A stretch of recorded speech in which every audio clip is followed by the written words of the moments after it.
Ferhat ve Şirin'den bahsedeceğim size. Ferhat, Şirin'in aşkına düşmeden evvel tanınan, bilinen bir mühendismiş. Su yolları yaparmış, kocaman inşaatların başında dururmuş. Cüneyt farklıdır. Kendi kendinedir. Gezer, düşünür, okur. Bu çocuğun geçmişten kalma bir derdi var belli. Ailesiyle alakalı, annesiyle alakalı. Efendi Hazretleri Cüneyd'i başkar etmek bir çare olur dedi. İstanbul görmemiş bir kız olacakmış. Şimdilik buraya gelme hususunuzda sıra sahip çıkıyoruz Fani. Sonra günlerden bir gün Ferhat'ın gönlü hükümdarın kızı Şirin'in aşkına düşmüş.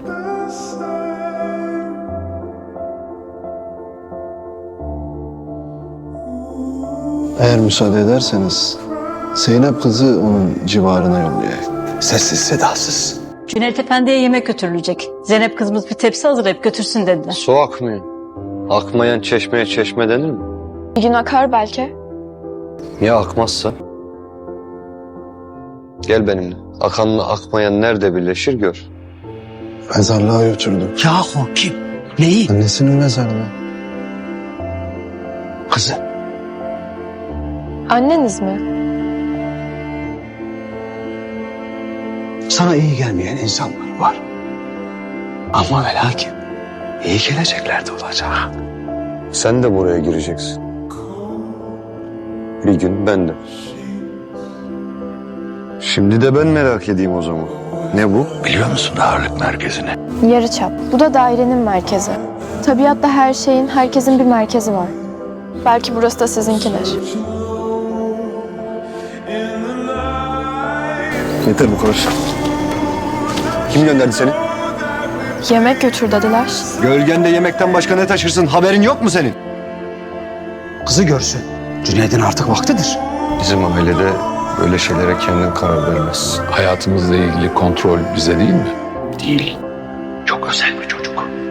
Çok daha iyisini hak ediyor. Binlerce öğrenci gördüm. Böylesi birden ikidir. Onlar da hayal edemeyeceğin yerlere geldiler. Cüneyt, Allah-u Teala hiçbir kuluna taşıyamayacak yük yüklemez. Obsesif kompulsif, dokundurtmuyor kendine. Lakin sana tek başına da taşı demiyor ki. Hak da veriyorum artık. Çocukluk dönemi bitti. Peygamber Efendimiz sallallahu aleyhi ve sellemin dediği gibi evlenmek icap ediyor. Mürşid Hazretlerinin desturuna talip misiniz? Talip. Talibim. Nikah hususu Cüneyt Efendi'nin takdirinde artık. Kendisi bir vade buyurursa Zeynep o vadeyi bekler.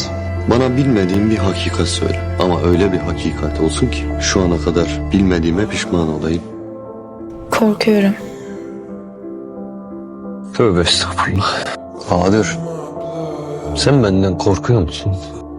Sen artık bizim ailemizdensin biliyorsun değil mi? Yani sen bizim sırdaşımızsın. Cüneyd'in sağa soluna dönünce bunlar ne yapacaklarını şaşırırlar. O senin kat ettiğin mertebeyi anlayamaz, bilemez. Cüneyt nerede? Efendim? Cüneyt nerede? Ama o Deli mi görür? Her şey döner. Ne yaptın efendiye? Ne söyledin? Bir şey yapmadım. Dönen her şey birbirini döndürür. Durursa düşer. Cüneyt Efendi gibi. Eğer sınavda kabul ederlerse beni, Cüneyt Efendi'yi oradan çıkaracaksınız. Orada kalmasın. Yazıktır. Bugün de hiç odasından çıkmamış hocam. Çıkacak odasından da yatağından da çıkacak. Yuvasından da çıkacak. Bundan mütevellit biz pikniğe gidiyoruz. Sen de geliyorsun. Zeynep gelmesin. Yani Cüneyd'e hepimiz bu meselelerde daha çocuk. Cüneyt Efendi. Neden geldin sen? Sen istedin diye geldim. Neden böyle yapıyorsun bana? Ben sana ne yaptım? Ağlattın. Ayıp değilse de boğazımıza yasak. Sen ne isterdin? Buraya gelmeyi sen istememişsin. Sen ne isterdin? Allah'ın gücüne gitmesin ama erkek olmayı isterdim. O niye? O zaman bir şey istememe gerek yok. Ne istesem onu yapardım. Kadın erkekten noksandır. Öyle midir? Ne yapardın mesela? Her istediğimde kütüphaneye girerdim mesela. Ya piknikte salıncağa binerdim, salıncağa. Takip et beni. Görünmeden. Bin hadi. Gerçekten mi? Neden? Ayyam dedi diye yeryüzünü gül bahçesine çevirmekten Allah onları birbirine noksan yarattığı için. Zira er de, dişi de özgürlük buysa al işte. Ben nöbetini tutar. Daha güzeldir bir insanı sevindirme. 1000 kişiyi azat edenden daha büyüktür bir hür insanı iyilikle kul edebilme. Sen ne isterdin? Hiç olmak isterdim ben. Rüzgar gibi görünmez, tasasız. Genç kızlık halleri mi geldi sana? Aklını başına devşir. Anne iyi geçin dedin ya gidene kadar. Erkek kısmını bilmiyorsun sen. başkan olsun. Sevmiyor zaten. İstemiyor seni. Memleketinde biriyle evlendireceklermiş. Yaşlı biriyle. Ona varmamak için sana evet demiş. Hocam. Cüneyt. Ya nereye götürüyorsun? Nereye? Memleketine.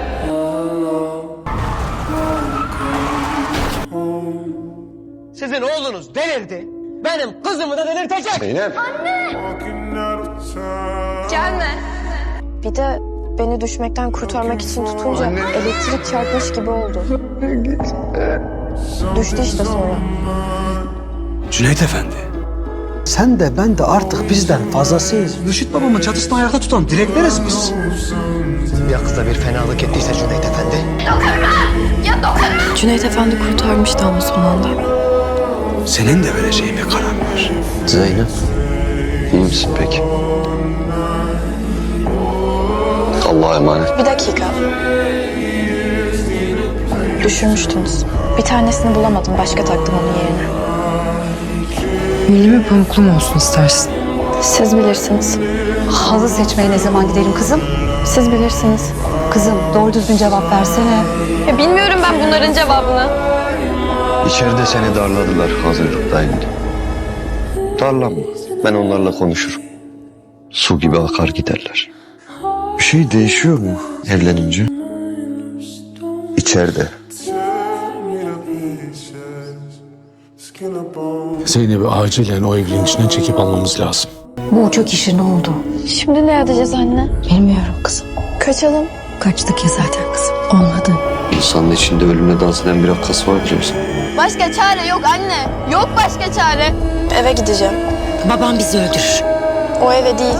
Cüneyt Efendi'nin muhabbeti Zeynep'e vaki olursa hiçbir Allah'ın kulu araya giremez. Bir şey sormayacak mısın? Sormuyorum çünkü biliyorum. Sen de bil. Birine nasılsın diye sormazsan sana iyiyim diye yalan söylemek zorunda kalmaz. Başını aç.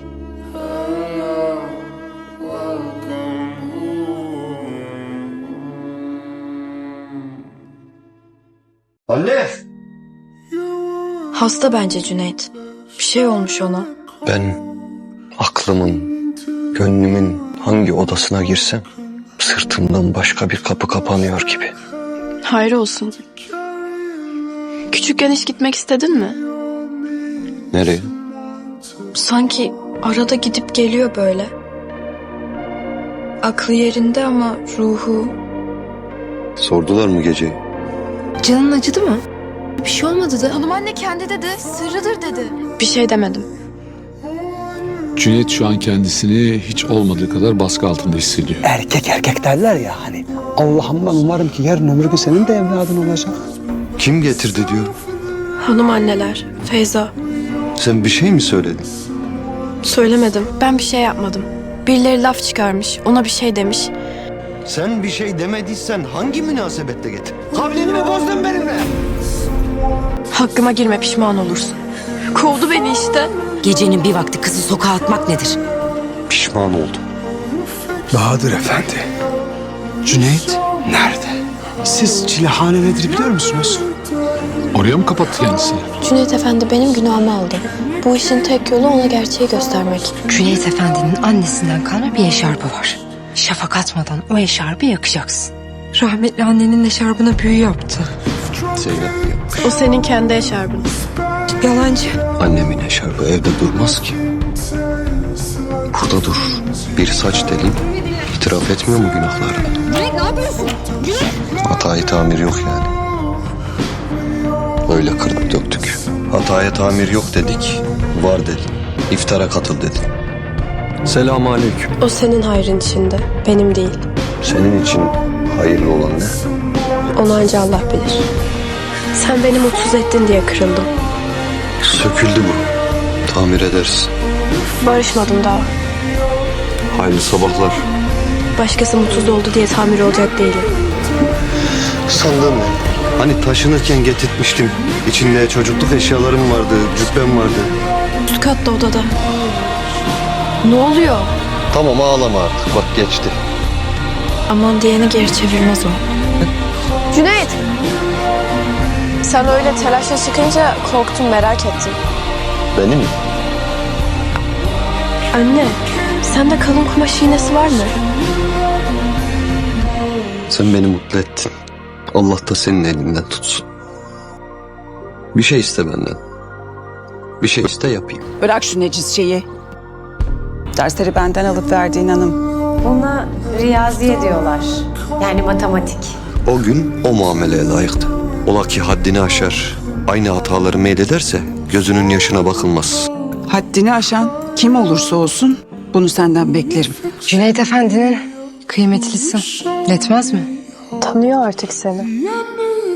Alışıyor. Cüneyt Efendi tam toparlanmaya başlamışken karısının ondan kaçmak istediğini öğrenecek. Seni o eve götürdüğünü. Neden Zeynep?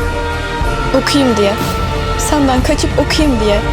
Hanım anne, bak yaşımı hesapladım senin dediğin gibi. Sen olarak ne ceza vereceksin bana? Yetkin olsaydı dahi bulunduğun yerin kurallarını ezip geçip izin verebilir miydin? Fıtrata savaş açıp kazanan yok Zeynep. Babam olsam ne yapardım bilmem.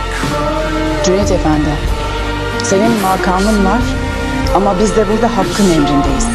Dirlik düzenlik hakkın emridir. Ama sen annem olsan demek sen de gidecek misin? Sana ceza vermeyeceğim. Sen de bizi gözeteceksin. Anneme yaptığımız gibi. Kulağınla değil, kalbinle dinle. Eğer çıkıp konuşursan herkeslere söylerim, Zeynep'i de göndertirim billahi. Anne gitme. Cüneyt! Anne. Anne. Uyan Cüneyt! Anne. Anne bir tane. Su getireyim ben, dur. Yalnız bırakma beni. Dokunmuyor. Kimseye dokunmuyor. Dokundurtmuyor da. Şimdi aralarında bir mesafe var Cüneyt'le. Ama ya işler tersine dönerse? Benim gibi garibi kim sever amca? Bu çocuğun hali hal değil. Derdinin dermanı yok belli. Aman diyeyim Zeynep, aman kızım. Cüneyt dur, nereye? Efendi, Cüneyt'e yalan söylemişsin. Yalan günah cehenneme götürür efendi. Yanacaksın. Dur tamam. Dokunmayın Sadri Dayı Efendi, biliyorsun Cüneyt'in halini. Hakikati anlatacaksan gelir. Korkumdan yavrum. Korkumdan. Ama iyileşecek. Zeynep'in gönlü kaymaya başladı Cüneyt'e. Cüneyt Efendim bugün gelmeyecekmiş. Dedesinin kapısında yatacakmış. O halde toz toprak içinde. Zeynep nereye? Temiz cübbe götüreceğim. Bu saatte. Sen söyle, o halde mi yatsın? Evinde, yerinde uyusun. Cüneyt Efendi dertli. Heyli anlamıyor musun? Anne, gördüm ben. Halini de gördüm. Geçtim artık. Hastaysa da bunlar hasta etmiş. Yalan söylemişler. Ben benden korkuyorum, sen de kork. Öyle deme. Levent Bey senin de şifanı bulacak. O zaman da başka şeylerden korkmamız gerekecek. Cüneyt izin verdi anne. Ben de Suavi dedeye geleceğim. Cüneyt Efendi ateşli oynuyor kızım. Bizi rezil etmene müsaade etmem. Fanilerin adını kirletmene müsaade etmem. Bu işler öyle kolay değil. 1000 yıllık gelenek var ortada. Babam Mürşit Hazretleri'nin postu devretme vakti geldi. Belki Cüneyt Efendi oturur posta. Ben hanım anne olduğum için beni kırmaz. Çocuklar okusun diye. Ben seçilmişim. Öyle bir kader çizmiştim. Ama çocuksun. Sana büyüklerin oyunlarını oynatıyorlar. Soyunu bile devam ettirmekten aciz bir adamsın. Bu dergahın çatısını nasıl ayakta tutacaksın? Cüneyt Efendi'ye fazla itimat ediyorsun. Annen sana ağaca çıkmayı öğretmemiş. Ya ne öğretmiş? Korkmamayı öğretmiş. Senin kafan kafa değil. Eline verdiler mi bebeği? Görürüm okuyor musun, evde mi oturuyorsun? Cüneyt bana dokundu diye mi öyle yapıyorsun? Ne? Kırmaz o beni. Gönlü düştü çünkü. Senin aklın başından gitmiş. Sen düşmüşsün asıl sen. Seviyorsam ne olacak? Anında olsun seni alacağım oradan. Ağlamışsın sen. Annemle kavga ettik. Bu cübbe niye bu renk? Niye kavga ettiniz? Anlamadı beni. Nasıl susturdun kızı? Söyle. Tehditle mi, parayla mı, ne yaptın? Söyle. Annenle babanla kal dediler bir süre. Ne yapayım? Bu meselede beni aslan, seni ceylan bellediler. Aslandan ceylana merhamet, ceylandan aslana muhabbet olmaz. Başka bir mesel daha var. İki balık var suyu arayan. Suyun aradığı avlanan bilir. Avlanan bilir. Tek derdin kızı benden korumaktı. Onu da başardın işte. Anne ne olur izin ver bir kere göreyim. Bir kere konuşayım. Neden dinlesin seni? Nedenini biliyorsun. Amcana biat edeceksin. Etme. Ne istiyorsun Zeynep? Dergahtaki kızları okutacağım ben. Diploma aldıracağım onlara. Cüneyt yardımın olmadan hiçbir şey yapamam ben. Bir ayağının topalladığını bildiğim bu dünyayı benimle birlikte değiştirmeni istiyorum. Ben gece vakti annesinin mezarına saldıran bir Mecnun. Kim dinler beni? Kim peşimden gelir? Sen iftarda ekabir takımına ikram edilenleri garibe gurabaya verdiren sünnet ehli değil misin? Efendimiz'e de Mecnun demiyorlar mıydı? Ben Gülayşe'den doğma öksüz Cüneyt. Baktım muharazadan evvel sana biat etmeyeceğim. Bana gayipte amcanın kazandığını gösterseler ben yine sana itimat ederim. Makamı haktır. En bilge bekçisi olacaksın. Annen gurur duyardı seninle. Sade, dahasını hatırlar mı dersin? Hükümdar Ferhat'a demiş ki, kızıma olan aşkını kanıtlaman için sana bir fırsat. Meryem Hanım. Şimdi de ben senden çok zor bir karar vermeni isteyeceğim. Zeynep'i durduramıyorum artık. Ya bir hayalin ya bir Hülya'nın peşinde. Senin yanında durmak istiyor. Azat et, bırak okusun. Onun gözünün ferini kucağına vereceğiniz bir çocuğa kurban etmeyin. Zeynep'i özgür bırakma. Sen, Zeynep'imin boşa mürşit hazretleri. Benim dünyamın sınırları senin ihtimallerine yetmez. Sen yaşayacaksın, ben duracağım. Ben içeride, sen dışarıda. Ben Gülayşe'den doğma Cüneyt. Ben Meryem'den doğma Zeynep. Seni terk ediyorum. Seni bırakıyorum Zeynep. Şehadet ediyor musunuz? Şahiz. Allah yolunu açık etsin. Amin. Cüneyt'im. Allah Teala yolunu da bahtını da açık etsin. Kaldırmış kazmasını, var gücüyle vurmuş dağa. Dağdan öyle bir ses çıkmış ki, Sizi buraya niye çağırdım biliyorsunuz. duyanlar kocaman bir gedik açıldı sanmış dağda. Sanki senin sesini duydum içimde. Kararı, hükmü sizlere bırakmak için karşınıza çıktım. Mesele kızlarınız. Bugüne kadar görülmemiş bir meseleyi, bugüne kadar görülmemiş bir şekilde halletmek icap ettiğine karar verdim. Buram sıkışıyor hala. İçim sıkılıyor. Niye bilmiyorum. Alacağın tek karar da bu kızları okutma meselesi olmayacak sanki. Devamı gelecek. Üstüne gelecekler. Cüneyt, iyi misin? Çok korktum duyunca. Refikan. Eski Refikan. Bir kara haberde her şeyini bıraktı koştu geldi. Eğer aklınız birbirinizde yük olmuşsa o kızın boynunda görünmez bir ipsin sen. Zaman koparmaz mı o ipi? Zamanın gücü o ipi kemirmeye ancak yeter. Kıza kıymet veriyorsan onu ümidinden azat etmenin tek bir yolu var biliyorsun. Sevmez o vakit beni. Sevmez.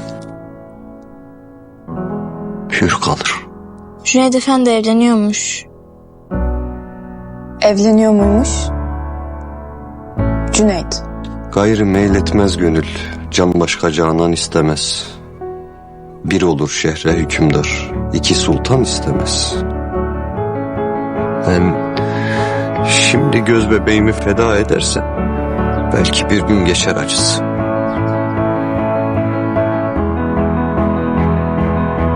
Cüneyd'in babası gelmiş. Tam da posta değişirken yani zamanlama manidar. Benim postla işim yok. Ben bunu öldürürüm Sadi. Allah'ıma kitabıma ben bunu öldürürüm. Yapma. Atlayayım mı oğlum? Atla anne. Bakanlar bana Bırak. gövdemi görürler. Bırak. Cüneyt. Ben başka yerdeyim. Cüneyt nerede? Cüneyt ne oldu? Sana bana olan ona da oldu. Kendi cübbesi altında Cüneyt yok oldu.